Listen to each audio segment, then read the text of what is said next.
Olá, meus amores, tudo bem? Hoje eu vim gravar um vídeo um pouquinho diferente para dizer para vocês como pintar melhor os seus Bob Goods. Talvez vocês estejam cometendo erros comuns que, assim como eu, já cometi várias inúmeras vezes, mas que no decorrer da pintura eu fui percebendo que são coisinhas que a gente pode evitar e que dá pra gente melhorar a nossa pintura. Eu vou estar mostrando aqui pra vocês o caderninho da Bob Goods. Esse daqui eu comprei, não abri ainda, mas depois eu vou estar gravando pra vocês a abertura desse daqui. Eu vou fazer umas técnicas diferentes naquele livrinho, que nesse daqui, pra quem já acompanha o canal e já sabe, a gente tá contando, no caso eu, estou contando uma historinha pra vocês, uma novelinha da nossa cachorrinha, que é essa daqui, a cachorrinha Momo, tá? Então, vamos pra primeira dica. E a primeira dica, pessoal, é para vocês terem um swatch de cores, tá? Para a gente poder pegar todas as canetinhas quando elas chegam, colocar no papel, para que a gente não erre na hora de passar para o desenho. E por que eu falo isso? Vou dar um exemplo aqui para vocês. Esse WG3 é um cinza bem clarinho aqui no papel, ó, quando a gente pinta. No entanto, quando a gente pega essa canetinha na mão, ela parece mais um marrom do que um cinza, né? Embora aqui esteja escrito que é um tom de cinza, mas a indicação da cor na tampa é bem diferente do que encontramos aqui no papel. Olha a diferença.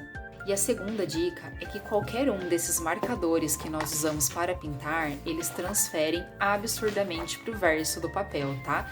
Então aqui, olha, eu tenho um desenho do lado direito, né? E o verso dele, olha como transfere.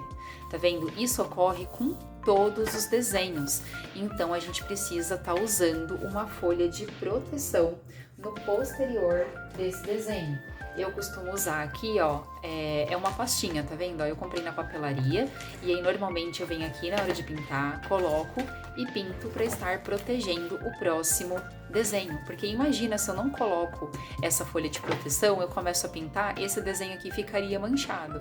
Então a gente coloca essa folhinha de acetato para estar protegendo. Ou a gente também pode usar o que eu já usei muito aqui, ó, prancheta, tá? Essa daqui é uma prancheta bem simplesinha também, dá pra estar usando. E eu também já usei bastante, ó, ficou até manchado já, esse papel, essa tabuazinha de corte de estilete, que eu achei lá na Calunga também. Mas eu vou deixar o link aqui pra vocês, dessa tabuazinha e dessa prancheta também, tá bom? E também vou estar deixando para vocês o link de todas as canetas que eu uso para pintar.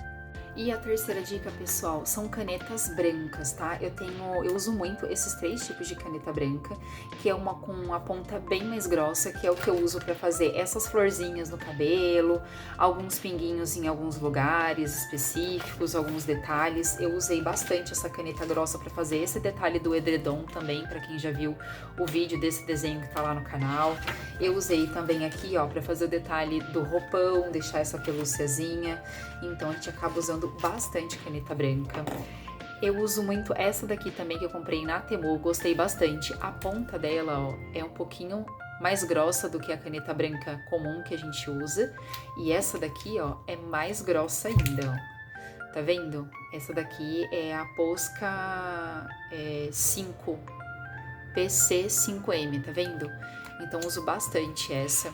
Essa daqui eu usei para estar fazendo todo o detalhe desse chão branquinho aqui, ó, desses pontinhos maiores. Usei aqui também, aqui no chão da calçada. Usei para fazer a sombra desse desenho. E também uso muito a canetinha branca em gel, que participa praticamente de todos os desenhos. E eu acho que traz, assim, um detalhe surreal de bonito. Dá para fazer detalhes de pelinho, casaco, tá vendo? Então traz toda uma iluminação para o nosso desenho ou destaque, tá? Depende do que você deseja estar fazendo. E aí, para mostrar aqui para vocês, ó, a ponta dela é bem fininha. Uma outra dica que funcionou bastante para mim quando eu comecei, agora eu meio que já sei de cabeça, é testar tons próximos para estar fazendo o degradê. Por exemplo, aqui nesse vermelho eu usei o número 1, o número 4 e o número 14. Tá? Então, eu sei que esses três tons, eles trabalham muito bem entre si. Às vezes eu troco 14 pelo 16, enfim, depende do que eu desejo. Então, saber quais são os degradês que vão estar favorecendo as cores próximas para você não tentar um degradê que vai ficar muito distante a coloração. Um outro exemplo que eu uso muito para fazer o degradê, que eu usei até para fazer essa grama aqui, ó, foi o 56, ó, que eu fiz esse gramado. Eu usei o 56, o 46, o 47 e o 48. Eu já me acostumei com essas sequências de cores, mas se você tá começando agora, se você ainda não tá acostumado, ou às vezes trocou a marca da canetinha, que dá uma variada nos tons, é importante você tá fazendo como se fosse o swatch de cores, mas fazer um swatch de degradês para você saber os tons próximos. Eu não tenho mais o meu aqui para estar mostrando. E aí, como eu falei para vocês, muitas vezes a canetinha tem o mesmo número, mas ela tem marcas diferentes, como essa daqui, ó. Uma é da Cis e a outra é da Touch Young. As duas são número 75, porém elas me proporcionam um degradê porque a pigmentação delas é bem diferente, tá? Fica um tom sobre tom. E ajuda a fazer iluminar, tá vendo? Que nem essa florzinha aqui, ó, ficou tom sobre tom, deu a iluminada do vestidinho aqui, ó, acho que aqui vai aparecer melhor, tá vendo? Aqui o meinho tá mais clarinho e a bordinha tá mais escura. Então, a mesma numeração de canetinha, ela proporciona tonalidades diferentes por ser marcas diferentes. E a próxima dica que eu uso muito, eu gosto muito, né, dessa técnica, é usar e abusar do lápis de cor, tá?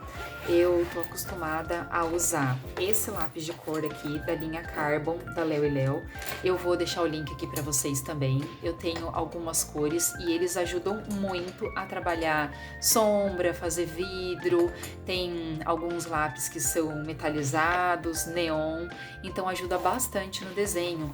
Deixa eu mostrar aqui pra vocês alguns desenhos que eu já pintei em live, pra vocês verem, olha, por exemplo, esse daqui, ó, eu usei lápis de cor pra fazer esse efeito aqui do vidro. Então, deixa eu estar mostrando aqui pra vocês, ó, se eu colocar aqui, ó, eu usei pra fazer o vidro e usei pra fazer o farol que tava aceso. Então, ó, aqui é lápis de cor, esse efeito do vidro eu usei lápis de cor, eu ainda não usava canetinha nessa época aqui. Usei pra sombrear, ó, quando eu tinha poucas canetas, usei pra sombrear a cachorrinha, tá? Usei para fazer o sombreado dessa madeira aqui. E tem vários outros exemplos em que o lápis de cor ele casa muito bem. Como, por exemplo, esse desenho aqui, ó,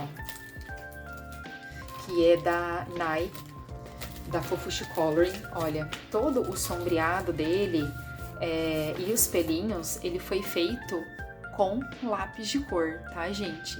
Eu também postei lá no TikTok o passo a passo de como eu fiz esses gatinhos, mas eu colori eles em live, mas eu posso estar trazendo aqui para vocês também como fazer esse peluciado com lápis de cor e a canetinha branca, fica muito bacana. E um outro exemplo que eu também usei o lápis de cor aqui, que eu vou mostrar para vocês, para quem assistiu os vídeos anteriores vai lembrar do que aconteceu, foi nesse desenho aqui, ó, que me salvou a pele, porque eu comecei pintando a cor do tampo no armário, né, e a cor que seria o armário eu pintei o tampo. E aí, aqui a minha canetinha cinza mais clara faleceu no meio do caminho do desenho, então eu passei o lápis de cor e sombreei com o lápis de cor para dar esse efeito. Eu fiz aqui, ó, o efeito 3D, o sombreado do micro-ondas e do forno, né, para dar essa sensação de profundidade, eu fiz com o lápis de cor. O sombreado do mármore, deixa eu mostrar aqui para vocês. Não sei se eu vou conseguir focar direito, mas o sombreado do mármore do lado da canetinha branca eu fiz com o lápis de cor, tá? O sombreado aqui do chão também foi com lápis de cor. Então, gente, o lápis de cor, ele salva muito, ele dá um detalhe muito bonito no desenho. E claro, que a gente também pode estar pintando o desenho todo com lápis de cor. E uma outra dica de ouro, pessoal, é usar canetas acrílicas, né? Além daquela branca que eu falei aqui pra vocês, que eu uso bastante, eu tenho várias outras, eu vou dar só um exemplo aqui. Eu tenho essa marca aqui da Acrylic Maker, eu também vou deixar o link aqui pra vocês. Eu uso bastante essa daqui, ó, dourada. Eu usei essa dourada, inclusive no último desenho, que eu pintei aqui a louça, né, da padaria. Uso muito essas outras canetinhas aqui. Essa daqui da Cis também é muito boa. Inclusive, essa da Cis é uma das melhores para fazer roupinhas, tá? Eu usei aqui para fazer o vestido da Clara, para quem tá acompanhando a novela. Eu usei também nesse cenário aqui, ó. Aqui, ó, nesse cenário aqui onde ela tá no closet, né, escolhendo o look. Então, ó, eu coloquei uma roupinha nela com essas canetas acrílicas aqui da Cis e elas cobrem perfeitamente o risco que tá embaixo, tá? Então, é uma ótima alternativa também, ó. Fiz a florzinha pra tá trazendo... E elas, olha, gente, que engraçado, a acrílica não marca a parte de trás, tá vendo, ó? Então, quando vocês fizerem... Aí, só se for pintar o desenho todo, não precisaria se preocupar. Então, ó, a roupinha da Clara, tá vendo? Eu fiz um vestidinho nela, e aí a parte de trás ficou em branco, onde eu pintei com a caneta acrílica. Elas não marcam, mas eu vou estar deixando no link também, o link aqui na descrição do vídeo de todas essas canetas. Elas são ótimas. E finalizando as dicas e não menos importantes, eu gosto muito de usar outras canetas, assim como a caneta em gel branca, eu uso de outras cores, né? Aqui, ó, eu tenho esse tom mais... esqueci o nome, gente. Dourado, prateado, meio ferrugem, que eu esqueci o nome. Depois vocês colocam aqui pra mim.